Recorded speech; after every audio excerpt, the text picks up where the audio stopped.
네, 작두신당의 정정은입니다.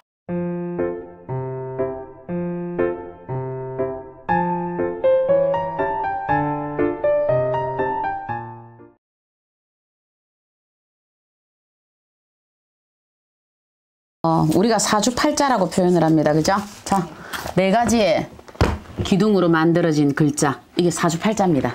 근데 이 사주팔자에 대해서 이 사람이 사주를 깰 수 있다 없다가 주어져 있습니다. 살들의 작용을 보면. 그런데 내가 왜 사주팔자에 대해서 이렇게 타고났느냐 하면 본인들의 습관, 이거를 이제 우리가 조금 진도 깊게 진중하게 설명을 하자면 본인들의 본인들의 카르마의 연법에 따라서 내가 어느 집안에 태어나고 어느 부모 밑에 공부를 배우고 어느 부인을 어느 남편을 만나서 발전되고 태보되고 이렇게 되어 있습니다. 그러면 이 사주팔자에 대한 설명을 할 때 하나를 제가 예를 들게요. 우리 지금 부산에 오면 동네라는 동네가 있습니다. 동네라는 동네 하니까 웃기네. 근데 거기에 가면 옛날에 동네 부사로 오셨던 유씨 집안의 자손에 대해서 나오거든. 제가 기억하기로는 그분이 유심이었던 것 같거든요. 그분이요. 근데 그분이 어떻게 되었냐면 옛날에 이 동네의 부사로 어떤 사람이 이렇게 진짜 완전 기생들을 거느리고 이렇게 휘들어지는 풍악 소리를 울리면서 이 부사로 오셨어요. 그런데 그걸 보던 가난한 엄마와 아들이 있었습니다.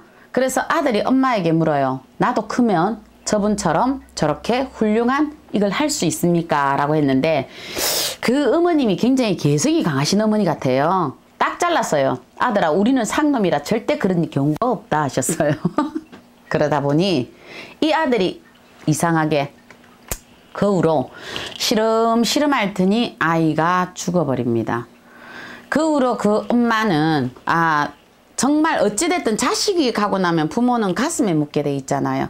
그래서 그 아이가 가고 나서 그 엄마는 이 아이에 대한 이 서러움에 늘 노심초사하였는데 어느 날 꿈에 나타납니다. 그 아이가 엄마 걱정하지 마세요 어머니. 저는 한양의 유씨라는 집안으로 가서 저는 훌륭하게 공부해서 훌륭한 사람이 되어서 저는 잘 살 겁니다. 어머니 잘 계세요 하고 이 아들이 어린 꼬맹이가 사라졌어요. 꿈에. 그래서 그 후로 그 어머님이 이 아이를 어떻게 하느냐, 해년마다 제사를 지냅니다. 해년마다. 그래서 이 사람이 커서 자기가 보니까 아침에는 생일밥을 받아 먹는데 저녁이 되면 후미진데 웬 초가상간 같은 데를 가서 꼭 제사밥을 먹고 오더라는 거예요. 정말 자기는 이해가 안 되죠. 세월이 흘러 이 사람이 한 5세 6세 이 정도 됐는 것 같아. 그랬는데 이 양반이 동네 부사로 옵니다. 동네 부사로 오는데 자기가 이 동네가 낯설지 않았다라는 거예요. 이게 뭘까? 이게 도대체 어딜까라고 했던 거예요. 그러다 보니까 이 양반이 그 기억을 더듬어 가다 보니까 꿈속에 그대로 본 초가상간이 나오는 거예요. 그랬는데 그 초가상간이 나오는데 웬 노파가 문을 열고 나오는 거예요. 그러니까 노파가 놀래죠. 귀한 분이 오셨으니. 그래서 어찌 여기까지 오셨습니까? 그래서 혹시 이 집에 오늘 뭔 제사를 합니까? 라고 물으니까 예, 제사를 합니다. 그럼 무슨 제사입니까? 라고 했어요. 그러니까 하는 얘기가 우리 아들의 제사입니다. 그럼 혹시 그 얘기가 어떻게 되는 거냐? 이래 물었어요. 그러니까 이런 경우가 있어서 우리 아들이 그때 죽었습니다. 그래서 그 후로 그 아이의 제사를 이때까지 지냈습니다. 라고 했어요. 그 어머니는 어떤 심정이었을까요? 그 어머니는 그 아들이 만약 그 좋은 집안에 정말로 이 아이가 환생을 했다라면 내가 못해준 이 아이의 어떤 업식이나 이 아이의 사주팔자나 이 엄마는 20몇 년을 빌었다는 얘기가 되잖아요. 그 잊어버리지 않고 그 꼬맹이가 죽었는데 그 아들의 그거를 엄마는 빌었던 거예요. 그래서 혹시 그러면 그 아이가 이제 그 아이가 환생을 해서 갔다는 그 집이 어느 집입니까? 하니까 유씨 집안이라고 들었습니다. 그래서 그분이 거기에서 업소를 합니다. 어머니 아들 왔습니다. 절 받으십시오. 그래서 서울 한양에 계시는 부모님께 이렇게 청하시고 부산에 계시는 동네에 계시는 저희 전생의 어머님에게 저는 이 예의를 다 하고 가겠습니다. 그래서 노년의 이 어머님은 그 아드님의 그 호화로움을 받고 편안하게 가셨습니다.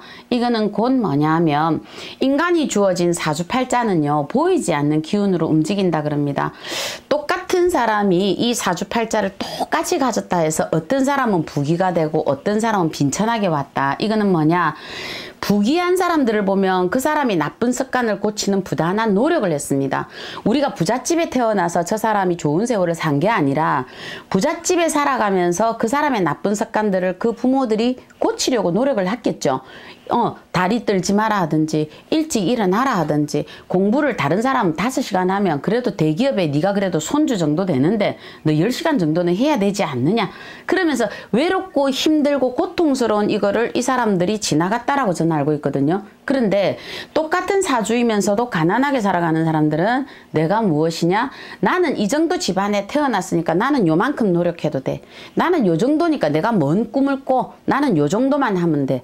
그러면서 본인들이 그 사주의 틀 안으로 들어갔다라고는 혹시 생각 안 하십니까?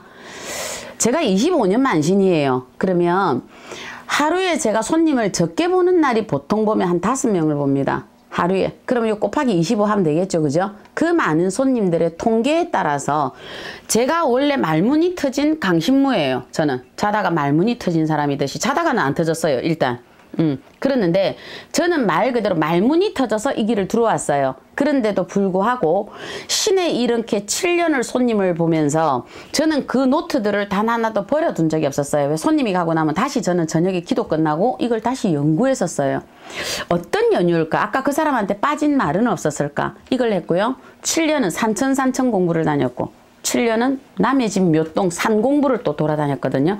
그 와중에 철학을 공부했고 오행을 공부했고 명리를 공부했고 싫든 좋든 자연의 이치에 대해서 알 수밖에 없었습니다.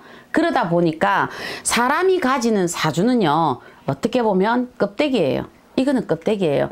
우리가 손가락도 5개죠. 그죠? 목, 화, 토, 금, 수 오행이죠. 그러면 사람의 몸에 5가지 5대양 6대주 5장 6부 이거는 모두 자연과 어우러지는 것들이라는 거예요. 그러면 인간의 사주가 정해져 있어서 그 사람이 그 틀 안에서 살다가 죽는다라는 거는 우리가 신이 저 사람이 정해진 틀에서 죽으라고 이 세상에 내려보냈으면 문명이 이렇게 발달했다라고 신에서는 말씀 안 하셨거든요. 그거는 뭐냐, 간혹 너의 사주는 너무너무 지긋지긋하게 가난하고 너는 이렇게 힘들게 살아야 되는데 이 사주를 깨고 노는 사람들이 이 한 시대의 이 역사를 바꾸더라는 거예요. 이거는 곧 뭐냐, 사주는 본인이 노력을 하면 바꿀 수 있다. 우리가 육손이 태어나니까 이 손가락이 아니라고 수술해서 없애잖아요. 그죠? 그러면 손가락이 5개고 우리가 월화수목금토 그러니까 달, 해 표현하는 것처럼 다 있듯이 본인들의 사주가 지어져서 이대로 산다라면 너무 무미건조한 거 아닐까요? 단지 그 해에 내가 부딪히는 운이 있어서 술을 먹고 사람들하고 시시비비를 하면 살이 내릴 수 있습니다. 그래서 술자리에 조심하십시오. 점사를 이렇게 봐줄 수는 있습니다. 이건 내가 조심하면 비껴간다는 거잖아. 맞잖아요. 그러면 이렇게 가는 것이지 니는 틀에 딱 바뀌어서 이렇게 살다가 이렇게 죽어라. 그러면 창조주께서 너무 심심하지 않을까요? 그게 아니라 이 인간이 이렇게 악조건 속에서도 이 인간이 스스로 어떻게 디디고 일어나는가를 보셨다라는 거죠. 그 중에 또 하나 그 엄마의 보이지 않았던 기도의 기운은 이 사람의 사주팔자를 바꿔놓더라. 왜? 이 생에 앞생에 상놈으로 태어났는데 다음 생에 양반으로 갈 수는 없습니다. 모든 게 단계라 표현을 하시잖아요. 그죠? 그런데 이게 월반되는 경우가 어디에 있느냐? 기도입니다. 저는 그래서 우리 신도들이나 저나 기도를 좀 징그럽게 시킵니다. 저도 하루에 기본 500배에서 1000배, 요즘은 3000배에 들어가서 제가 손님 상담을 못합니다. 그러니까 왜 저는 기도를 많이 해야 되냐면 기도를 하다 보면 본인의 나쁜 이 습관들을 고치게 돼 있어요. 무식하면 공부하게 돼 있고요. 내가 이 나쁜 습관으로 해서 사람들에게 원수를 지고 적을 졌구나. 그러면 내가 입을 다물게 돼 있더라는 거죠. 하루에 한 3000배 해봐요. 사람하고 시시비비 농담할 시간 있는 거 없어요. 그렇듯이 저는 이 기도를 하면서 본인들의 이 사주팔자를 반드시 바꿀 수 있습니다. 살아서 반드시 바꾼다라는 거예요. 그건 어떤 기도가 되었든. 내가 예수님을 믿어야 된다? 아니에요. 부처님만 믿어야 된다? 아니에요. 내가 어떤 방식으로든 기도, 우리가 기운기자 길도자 바른 마음으로 살아가라. 인의 예지, 우리가 홍익인간 사상처럼 이렇게만 살아간다라면 본인의 사주팔자는 내가 40갑자, 우리가 40살, 그러면 지천명이라 그러죠. 링컨이 그러셨죠? 40이 넘으면 내 얼굴에 책임을 져야 된다. 그렇게 말씀하셨던 것처럼 본인들의 사주팔자 40까지는 좋다. 하늘의 벌을 받아 내가 이렇게 살 수밖에 없었다라면 40이 넘어가면 이제 내 사주를 본인들이 기도를 해서 깰 수가 있다라는 겁니다. 이 읍만 깨면 됩니다. 이 읍이 안 깨져서 문제라는 거죠. 요것만 노력하면 사주팔자 필요 없어요. 때로는 저는 점사 안 보고 그냥 사람들 얼굴 보고 점 봐주잖아요. 이거하고 똑같지 않을까요? 그래서 사주에 매이지 마시고요. 우리 동물 아니잖아요. 내가 호랑이로 태어났으니까 한평생 호랑이로 살다가 죽어야지. 그러다가 호랑이는 가죽 때문에 죽잖아요. 그죠? 호랑이가 가죽만 아니었어도 저 일본 놈들한테 그렇게 안 죽었을 것 같아. 똑같은 것처럼 사주라는 건 내가 호랑이로 안 태어나서 이 동물 아니에요. 사람이에요. 사람은 호랑이로 갈 수도 있고 우리가 강아지로 갈 수도 있는 거예요. 그만큼 우리는 뭐든 될 수 있다. 사람으로 갔으니까 부처도 될 수 있고 예수도 될 수 있다. 그러니까 이 사주라는 거는 그 껍데기다. 여기에 매여서 내가 끌려다닌다라면 나는 지금 종살이 하는 거예요. 종살이 조선시대 파괴되면서 없어졌죠. 그러니까 우리 그런 거에 매이지 말고 우리는 우리 뜻대로 이렇게 살아가 보는 건 어떨까요? 우리가 인도에 태어났으면 우리가 인도의 불가촉 천민들 같은 경우에는 지금도 이렇게 종살이잖아요. 그죠? 우리 인도에 안 태어났거든요. 나는 불가촉 천민 아니고요. 그러면 우리는 이 사주라는 거에 대해서 전혀 매일 필요가 없다. 그래서 나는 내 사주를 한번 깨보자고 제가 이 유튜브를 올린다고 말씀드렸습니다. 그러니까 본인들 사주 한번 깨보세요. 적어도 25년 하면서 제가 이 공부 저 공부를 왜 다 했을까요?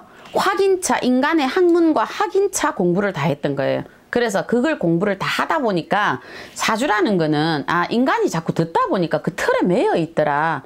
그래서 주의할 거, 조심할 거, 비껴갈 거 그냥 이렇게 가세요. 그래서 만시는 구멍난 쓰레기통, 만시는 일기예보. 우리는 예보가 아니에요. 그냥 주의하세요. 뭐 주의 안 하고 그냥 비 맞고 가겠다는 사람은 그건 비 맞고 가면 되는 거고요. 뭐 아니면 말지. 안 그런가? 난 그렇게 보네요. 네, 작두신당의 정정은이었습니다.